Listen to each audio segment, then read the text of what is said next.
Hi guys, I haven't been well enough to make or post a clip for a few weeks now.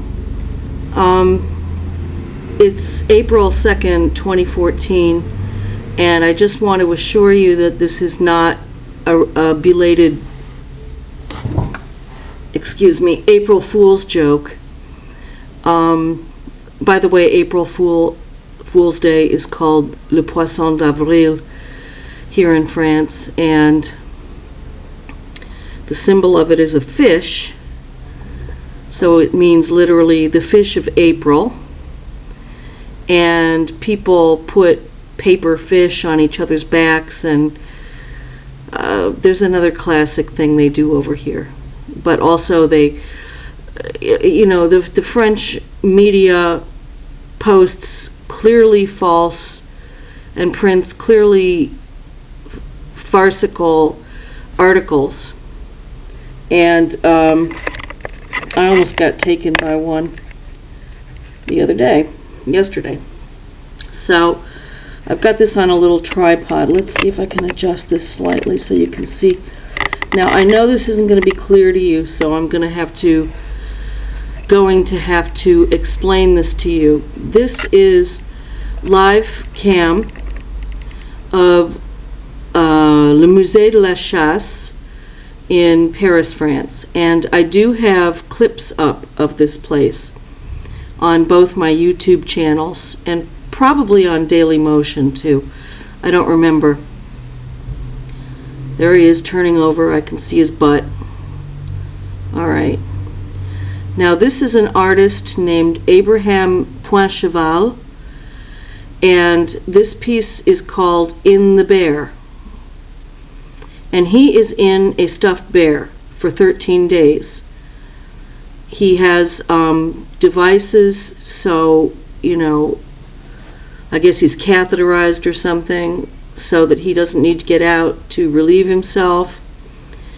And my spouse just went to work, and the museum was closing, so you could see people leaving, but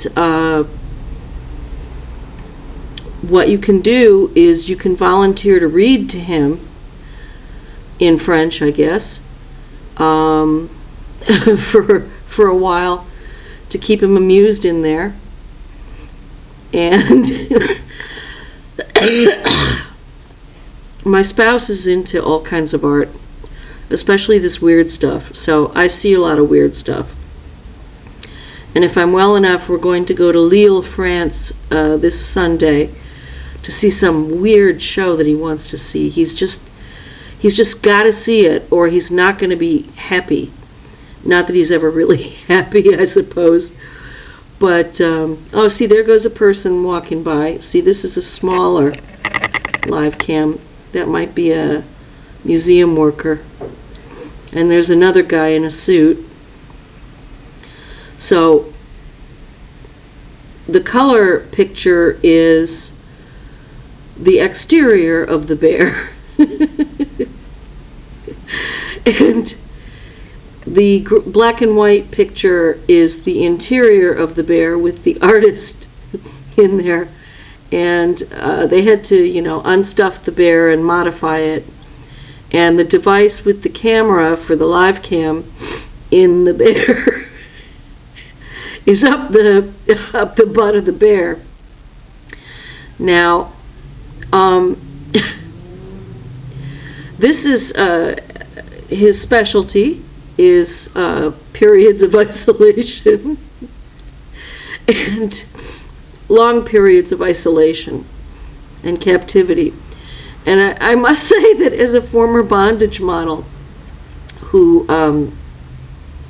got into it for the purpose of art school, I wanted to do artistic expression by being a bondage model. And yeah, I did appear in dirty magazines. I tried to make a video of some of those magazines a month or so ago, and I think I called it Naughty Naughty.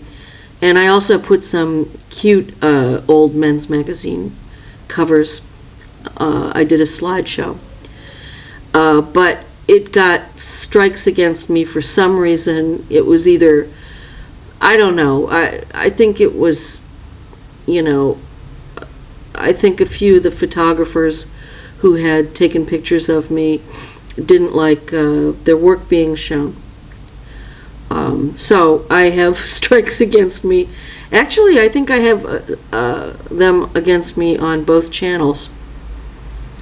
The thing with getting a strike against you is you don't really know exactly what you did wrong in a video. You have to figure it out, but you know, I was tied up, and this was essentially an art project for me. It was also slightly a form of growth and meditation, because I have a horror of being restricted. I can't think of anything worse than, you know, getting trapped in a cave or a tunnel, or being buried alive, or being tightly bound and forgotten, and you know, it was terrible. And I think once or twice I took some LSD before I did this. Well, my heart was young and gay, you know, what can I say? But I did that professionally for 14 years. And my movie Lisa in Bondage is up. Oh, he's eating something. He's eating like a bag of dried fruit. I think, yeah, he has dried fruit in there with him. Otherwise, he has feeding tubes, and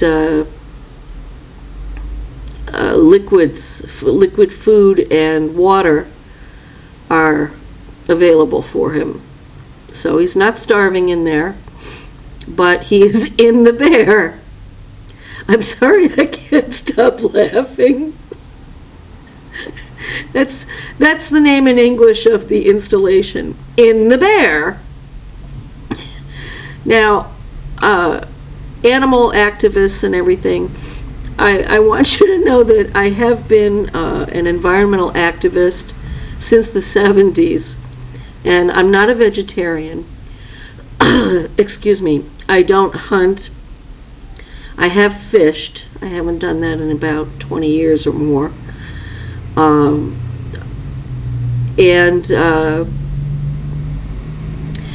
The hunting lobby is extremely strong in France.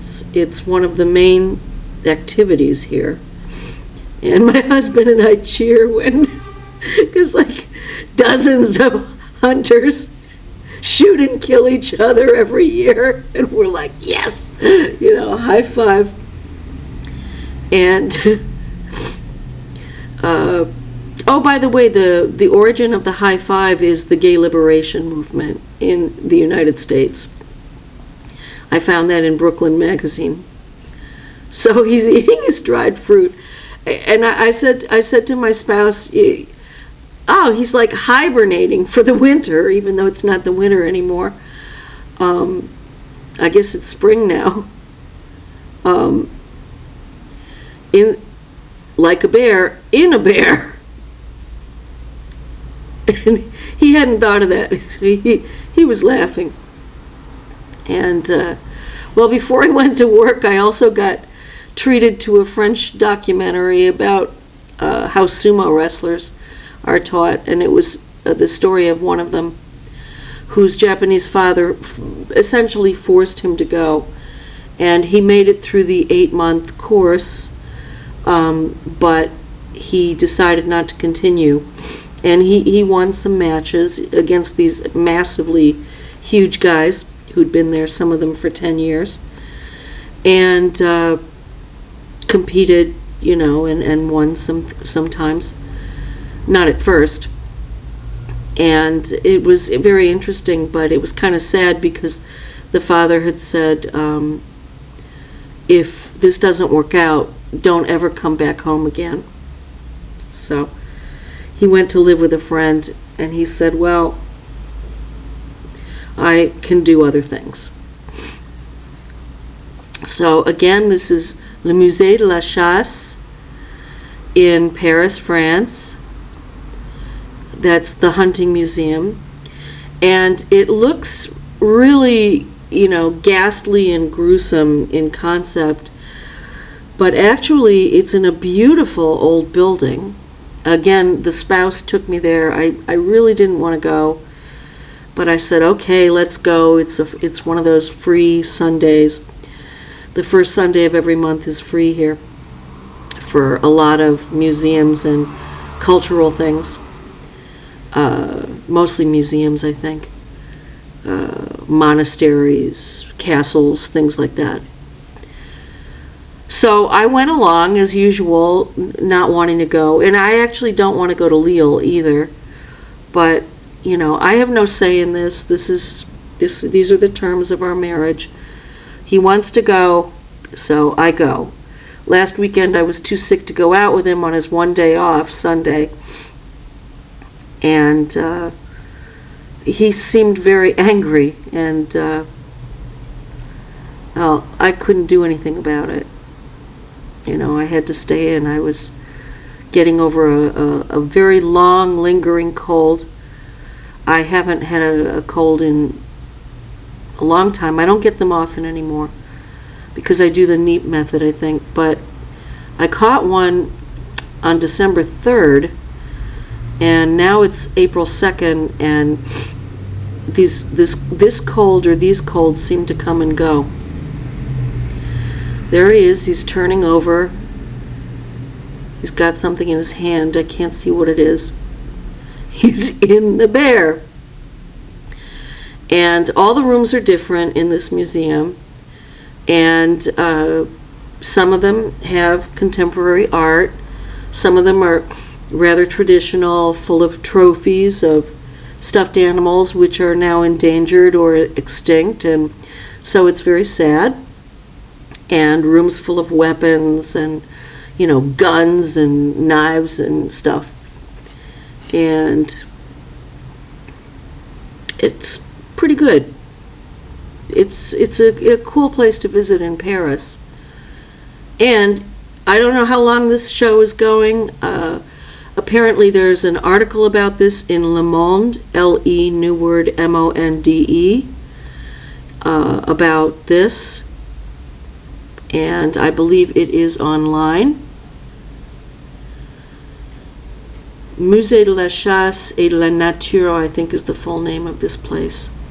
And on my other clips I have the address. I'm not going back and looking through them, but if you type them in your search box, they will turn up. He's got a collection of dried fruit in a plastic bag there.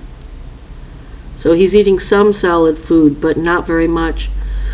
And nothing goes into him for 13 days except via the tubes. And nothing comes out. He doesn't come out.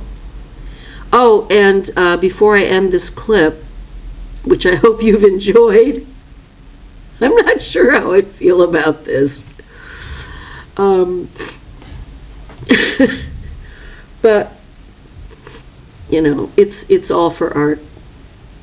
And I've done some weird stuff myself. As I've said, my movie Lisa in Bondage is up here on YouTube. And that was an art school project, but I didn't have the guts to submit it as a thesis for when I was finishing art school. I really didn't. My advisor died suddenly over Christmas, right before, and I was devastated because he was wonderful. He taught me technical drawing and so much stuff. And so you can see that if you want to. But I did something else. I don't remember what I did, but they really liked it. It was something. I was doing paintings or something. I don't remember. But it wasn't Lisa in Bondage and a bunch of dirty magazines published by organized crime, probably. Boy, I sure met some interesting people in that work. And some very nice ones, too. I was cutting up plastic. I guess I guess that's to keep himself amused. I don't know. It is dark in there, by the way, apparently. I don't know how dark, but you can find details about this on Le Monde or online. And it's Poincheval, Poincheval. Abraham is the first name. It's called Dans l'ours, I think, in French. Oh, there goes a man in the room. And, excuse me, this really defies description. Oh, wow. People are so weird.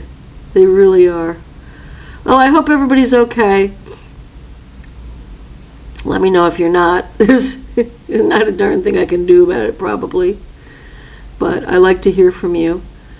I've got other frustrating personal issues with my non-job that I've been sitting here at home looking at YouTube for 4 years because I'm in administrative and legal limbo. I thought I was going to be free of it finally at the end of last year, and I signed an agreement and I got paid.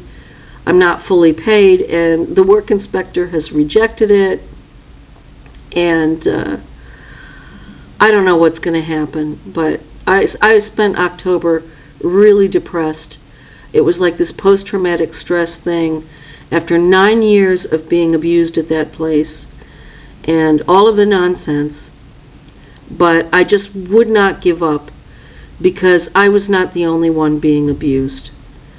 And I became an employee delegate, and I was really a thorn in their side, or rather a burr that they could not shake off, you know, one of those things that sticks to your clothes or your dog or whatever. So, I don't know which channel I'm going to put this on, CUTECATFAITH or SLOBOMOTION, I don't know. So this is some French contemporary art. And you can see this on LiveCam. Again, I don't provide links, and I don't edit, as you know. Oh, he's yawning. Okay. All right, guys. See you later. Bye.